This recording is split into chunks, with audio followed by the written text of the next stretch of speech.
जो अपने सदगुरु से बेनती पासों बनवाए बैठे हैं, जो तुम्हारा धर्म का पैसा उसके खाते में पहुंचेगा। लेकिन अब बड़े दुख की बात है कि आपने पैसा खर्च किया है और उस पैसे का लाभ नहीं मिले तो फायदा क्या है। दुनिया में अधिकांश ऐसा ही होता है कि पैसा खर्च हो जाता है लेकिन उसका लाभ पैदा नहीं हो पाता है। क्यों? तामस में आके पैसा तो खर्च कर देते हैं, एक नहीं 50-40 हजार खर्च हो जाए, लाख 2 लाख खर्च हो जाए, क्योंकि पैसे कमी नहीं है।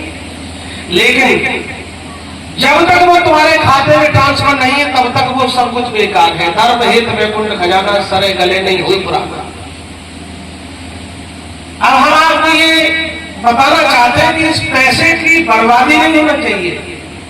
फायदा अपना अपना सब सोचते हैं, तो हमारे पास रह जाएगा तो हमारा तो फायदा होगा, लेकिन हम अपना फायदा नहीं सोचते, हम दूसरों का फायदा सोचते। हमने दूसरों के लिए जीना सीखा है, अपने लिए जीना नहीं सीखा है।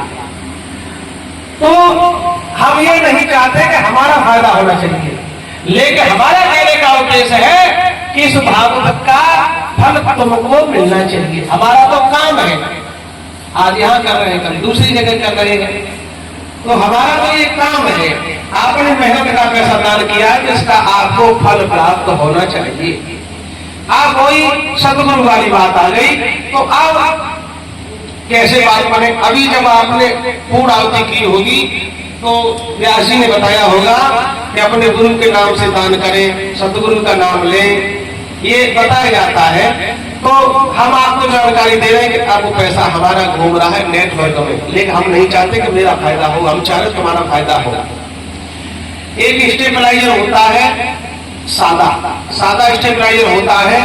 अगर उसमें 200 वोल्टेज की तुम्हें जरूरत है और 250 वोल्टेज आ गए तो बंद हो जाएगा, और 250 वोल्टेज आ गए तो हो सकता है कि घर के सब फ्रिज वगैरह जला दें। एक स्टेबलाइजर होता है ऑटोमेटिक। घर में अगर 200 वोल्टेज की जरूरत है तो आपको 200 देगा, 400 की जरूरत है तो 400 देगा, ज्यादा अगर आ जाएगा तो काट के फेंक देगा, लेकिन तुम्हें वोल्टेज कितने ही देगा। तो हम आपको एक ऑटोमेटिक स्टेबलाइजर देना चाहते हैं जो उससे तुम्हारी पासबुक बन के तैयार हो जाए और तुम्हारा पैसा तुम्हारे खाते में पहुंच जाए, हमारे पास न रह जाए। जब तुम्हारा पैसा जब तुम्हारे खाते में जब पहुंचेगा तो किसी दिन हम आप याद करेंगे, पेड़ लग जाएगा, छाया मिलेगी, तो इतना तो इंतजार करोगे कि ये पेड़ किसने लगाया था।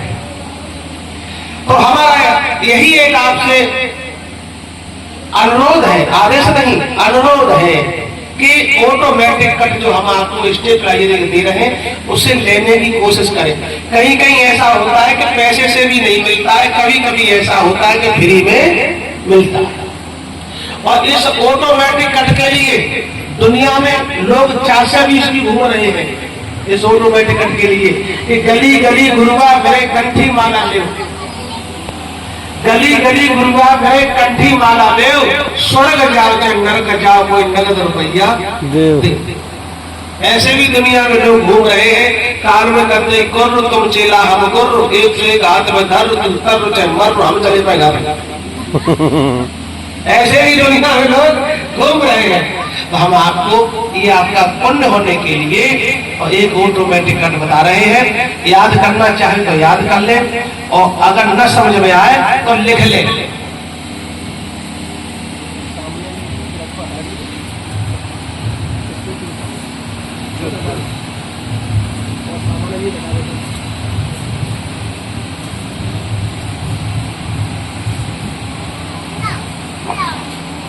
एक बार नजर भर के देखेंगे, ये हमारी भागवत वाला बक्सा है जहाँ ये कृष्ण भगवान बैठे हैं।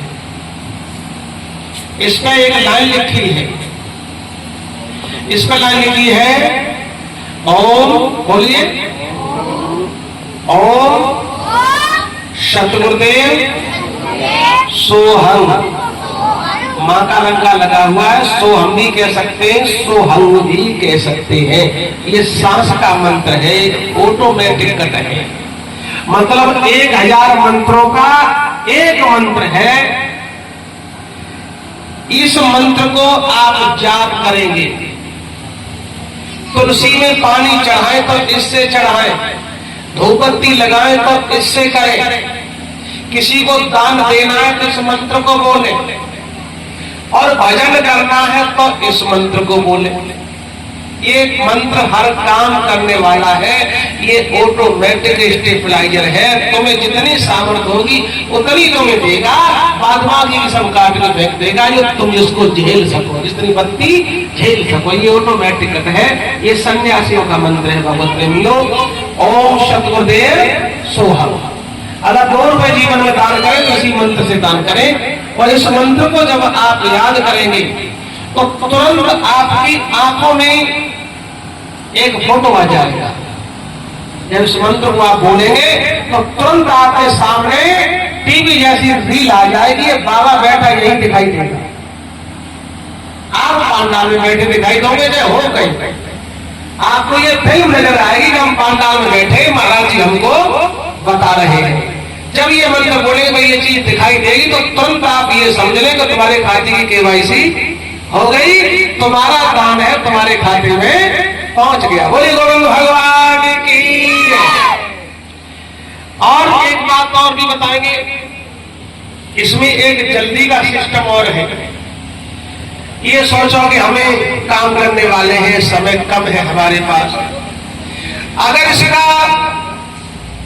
ये मंत्र जैसे हमने आपको दिया है, चाहे मोबाइल में चाहे घर में, यदि आपने कोई छोटा सा फोटो लगा लिया, मान जी हाँ बैठे हम, छोटा सा फोटो अगर लगा लिया तो जितनी जल्दी, कहने का मतलब कभी कभी नेटवर्क नहीं आते हैं, लेकिन जब फोटो सामने लगा होगा जिस मंत्र का जाप करेंगे तो नेटवर्क भी पता नहीं चलेगा। जो काम 1 घंटे में होने वाला होगा वो 1 मिनट में पूरा होगा। बोलिए गोविंद भगवान की। अब आपकी मर्जी है, जैसा अच्छा लगे तैसा आप करें। कलश के बारे में जाने कि कलश के लिए क्या करना है। कलश को प्रसाद होने के बाद में, भंडारा खाने के बाद में कलश में पूरा पानी भरेंगे। पानी भरने के बाद में कलश अपने घर ले जाएंगे, घर में जाके इसमें गंगा जल मिलाएंगे। गंगा जल मिलाने के बाद में रोजाना जल 1 कटोरी में लेंगे, झाड़ू पोछा करने के बाद में घर में छिड़का लगाएंगे। जिस दिन ये जल खत्म हो जाए उस दिन इसमें अन्नदान भर के रख दें, चाहे चावल चाहे गेहूं, और 45 दिन के बाद में वो अन्नदान किसी को दान में दे दें। दान में किसे दिया जाएगा वो आप समझें, इसमें 1 रुपया होगा वो अपने खजाने में रखें। जिस दिन ये 45 दिन पूरे हो जाए अन्न भरने के बाद में, उस दिन ये चाहे तो गाय को खिला दे, चाहे किसी कन्या को दे दे, लेकिन चलते हुए भिखारी को नहीं दे। ये तुम्हारे कलश के बारे के नियम है, ध्यान से सुनेंगे।